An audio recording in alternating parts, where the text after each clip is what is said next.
Enemy of the channel, Billie Joe Armstrong, starred in a movie about being an over-the-hill former rock star. This casting choice is more on the head than Riley Reid at a sleepover. The film is called Ordinary World, but it could really be called Ordinary Sitcom Episode. Boring, bland, and predictable are only a few ways I can think of to describe this film. But today I'm gonna ruin it more than it's already been ruined. So if you don't want to be spoiled, hit the bricks, kid, because today is all about ruining, spoiling, and roasting this film. And please do not confuse this with a review. I'm petty, biased, and triggered. Hey ladies, Dan Frampton here, and before we get going, how's about you go to bonfire.com/Dan Frampton and pick yourself up a hoodie. The film starts back in the 90s with Billie Joe Armstrong named Perry in this film. What a name. Old Perry here with his bandmates. This guy here with the hat over his head, that's Fred Armisen, legendary comedic actor Fred Armisen in this awful friggin' movie. And then it starts off, old Perry, he forgot to take out the trash yet again. So it's setting us up like this guy is a piece of shit loser that forgets things. He's unreliable and nobody likes him. Apparently it's his birthday and everybody forgets about it. He's telling his little daughter here to use a coaster. He is so not punk rock anymore and he doesn't even realize it. He's just like this totally aloof piece of crap. Then he goes up to his bedroom when he's supposed to be taking his daughter to school and just starts playing this old like band song of his or whatever. He got the headphones on, so he totally is neglecting his family. Okay, they're really setting this up that this is a really bad human being. But for some reason, this jobless loser who's not in a band is married to a very successful lawyer and has a beautiful house and a beautiful family and a lot of actual stuff going for him. Which already I'm like, none of this is kind of adding up. So far the things that are being set up to tell us that this guy's a loser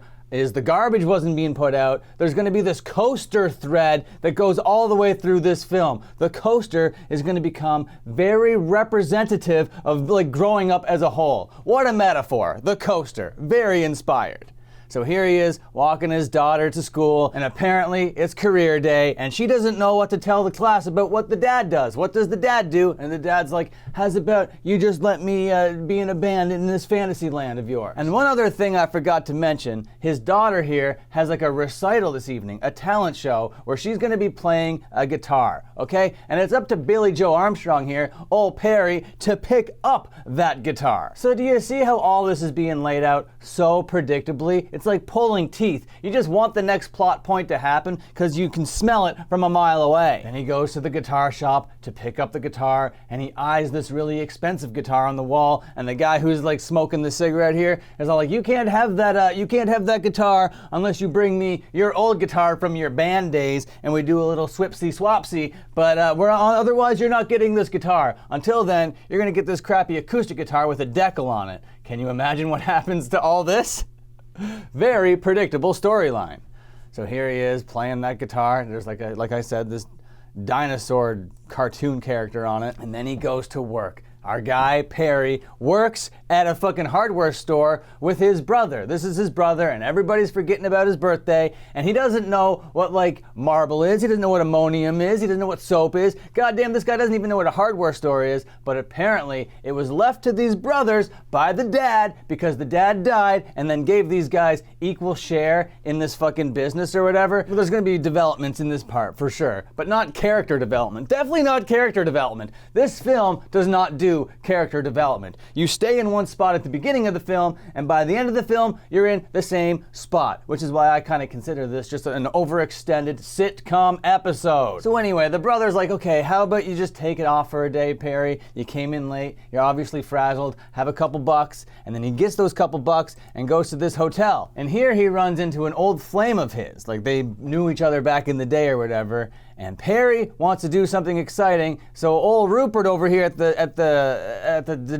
desk or whatever takes him up to the presidential suite and shows him the presidential suite. He's like, sir, you're not going to be able to afford this presidential suite. It's for presidents, and you look like a frickin' bum. And look at this place. It's immaculate. There's this bottle of scotch that costs $1,000 per bottle. Guess what happens to that? Anyway, he's like, yeah, I'll take it. I'm going to take the room in the middle of the day, and I'm going to eye this really expensive scotch. What's gonna happen to this scotch? Why are we setting up a scotch plot point? I don't know. So then Perry gets to call in Gary. Gary is his only friend. Gary was the drummer in the band that they were in. Gary is Fred Armisen. And it seems like that's the only friend he has, because here comes Fred right here. Fred's like, look at this really expensive scotch. Isn't that really sick? We're not allowed to drink it though. So then they drink some beers. Old Fred Armisen here gets a little stripper to do a little strip dance for him, but he's like, I can't do it. I gotta use a coaster. I'm too old for the stripper thing. Then he gets a call from his wife and he's like, oh yeah, right, another thing I forgot. What a forgetful goof I am. I gotta go let in the parents. Your parents are coming for the daughter's recital. Oh, how could I have forgotten about this? Just let me run home in the middle of the day here and let in my parents, my step-parents, and here they are. Look at him. This is the most judgmental guy in the world. He obviously is a very manly man and doesn't respect anything that Perry is doing. And the wife over here is just like, you know, I love that you love my daughter, and look at this little playhouse over here. Isn't that kind of cute? But he doesn't think the playhouse is very cute. He thinks that this playhouse is a piece of crap. Look at this playhouse. It's just plywood hammered together, whatever. It doesn't even look like a house. And then Perry finally makes it to the house and lets them in, and they get right to redesigning that playhouse. In the middle of the day, where he has like a party going on in one end of the world, and he's not there because now he's getting chastised by his like step-parents, not step-parents, father-in-law. Awful. Not a fun story so far. We're a half an hour into it and we're just like, oh my God, just get to the stuff. What is happening here? You're drawing everything out. It is so tedious. It is so friggin' painful. Oh, but he has to stop by the hardware store one more time because he left the guitar there, and he walks into this meeting that his brother is having with the lawyer. They're considering firing Perry. Well, they can't really fire him, so they're gonna buy him out. Okay, so that's the proposition that they're putting here. They're like, okay, we don't think that you're doing very good here at the job, so there's a clause in the will that I can get rid of you if you're not pulling your weight or whatever. So it's like, okay, another thing that's just in the way of this party that we're waiting to happen at the hotel room. So now we're 42 minutes in. He's gonna go back to the hotel. Rupert is all like, oh, is that a guitar? I don't want any parties or breaking stuff. If you break stuff, I'ma have you arrested.